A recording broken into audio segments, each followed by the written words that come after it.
Good morning, students. Welcome you all in my class of English.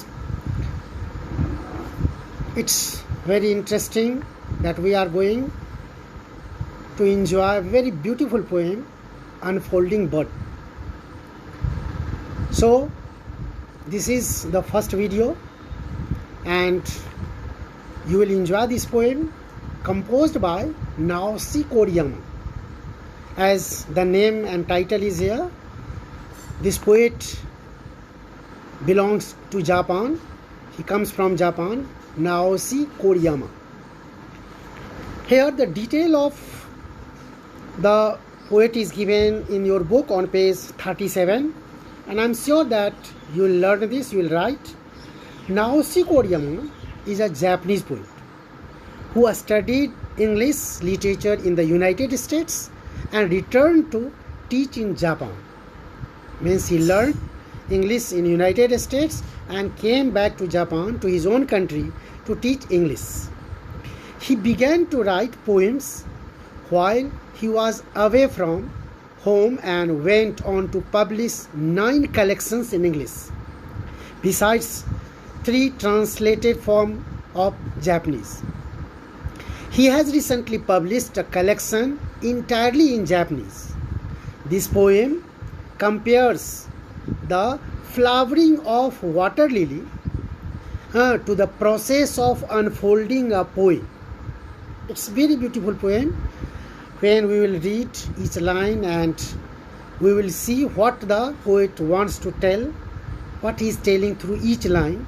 That's very interesting, and it's indeed a great lesson how to read a poem and how can we understand poem in a better way. So this poem compares the flowering of water lily to the process of unfolding a poem. It is a simple poem but rich in meaning. It contains very significant and very meaningful and useful content.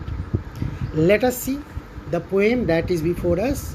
Here in the poem you have not here very just difficult meanings, as the poet has used very simple words, prevalent words, common words that we use in a spoken written. Here water lily, quite known for all of us. Water lily is a flower like a lotus. It looks like a lotus, and this is grown on the surface of water. That is water lily, and you know that one, you are quite aware.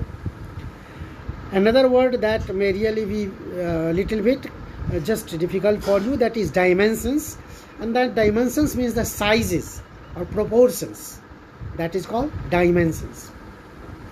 So let us see here now what is the poem about and what the poet tells about the flower water lily and the poet. He is comparing the water lily, its opening, unfolding of water lily, to the poem, each poem that we read. Student, you also know very well, when we read a paragraph, a passage, or a story, or when we read a poem, there is a difference that we find. What's the difference? You know, we understand very easily any paragraph or any story. Even once when you read, you can understand what the paragraph tells or what the story tells you.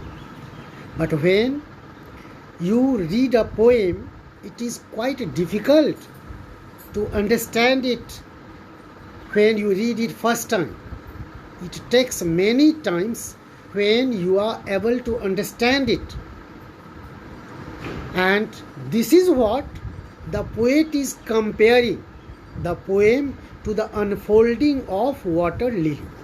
Let us know in what way he is telling all this, and the poem, the lines better will tell you.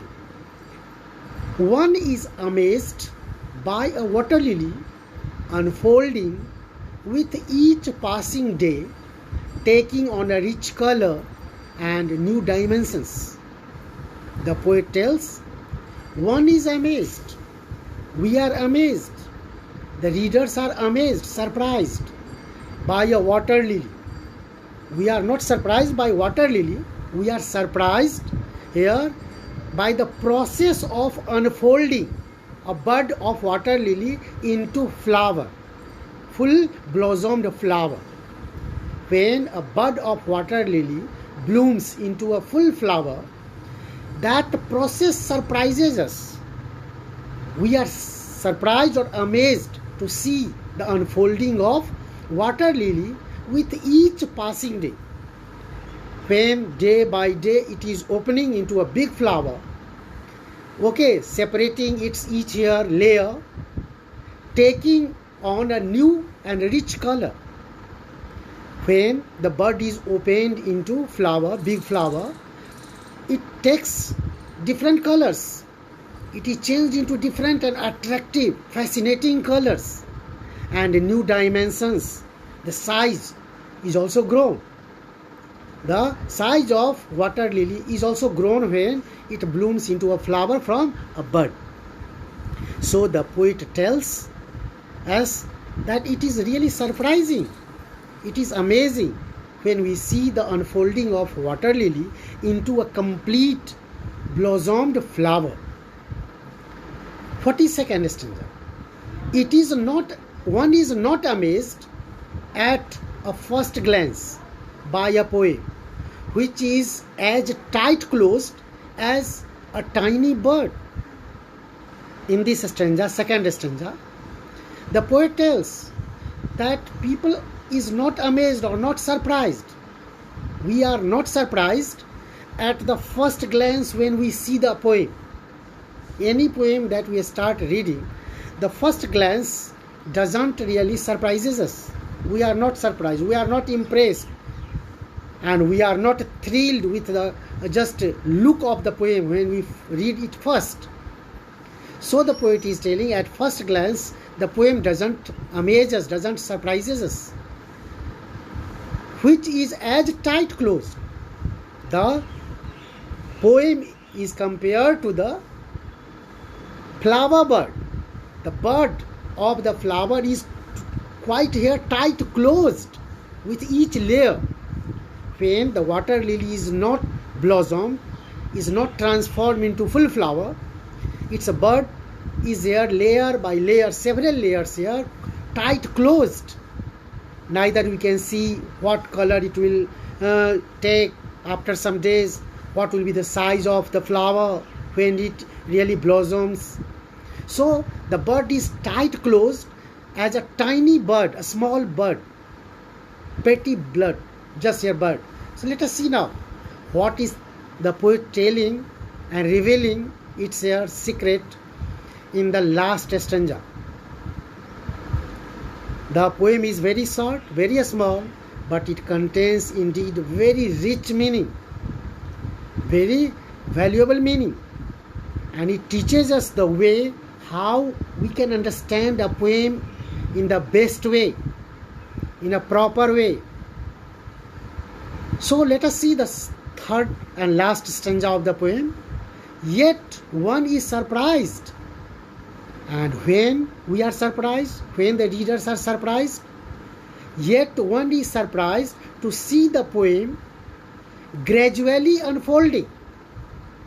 We are surprised. We are not surprised when we see the poem at first glance or when we read just once. When are we surprised? When the poem is read it again and again as the bud is opening into complete flower gradually in a systematic way each day, when it is increasing its dimension, its sizes, and at the same time it is adding to its rich color in its look. It is fascinating, it is attractive. That attracts us, that surprises us. So the poet is here describing very well that the reader is surprised to see the poem gradually unfolding, revealing its rich inner self. When we read the poem again and again, multiple times, and when we come to know what the poem contains, what is the message, what is the moral, and what is the beauty that the poet has no doubt portrayed in the poem, what the poet has described, what is the objective to write the poem. When we understand that, when that comes to our understanding, that surprises us, that makes us fascinated.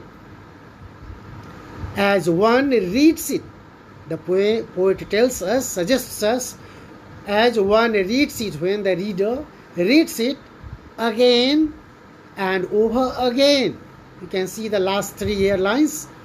As one reads it, when the reader reads the poem again and over again, means many times, again and again. After reading the poem again and again, we can understand what is the real sense, real meaning, and real aim of the poem to write. We learn and we come to know about the real content of the poem. Quite easy. So here the poet has suggested us, we should not conclude the meaning at the first look or reading once or twice, as poem is not written in so just a simple way as we read the story or any paragraph.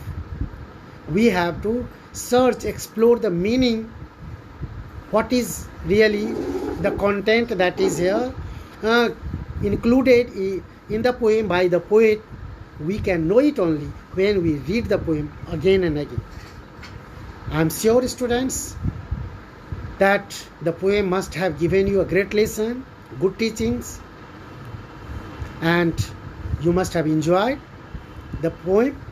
So thank you very much being with me. Thank you once more. Read the poem again and again, and you will enjoy the poem here also, as the poet has suggested us. Thank you very much. Thank you, students.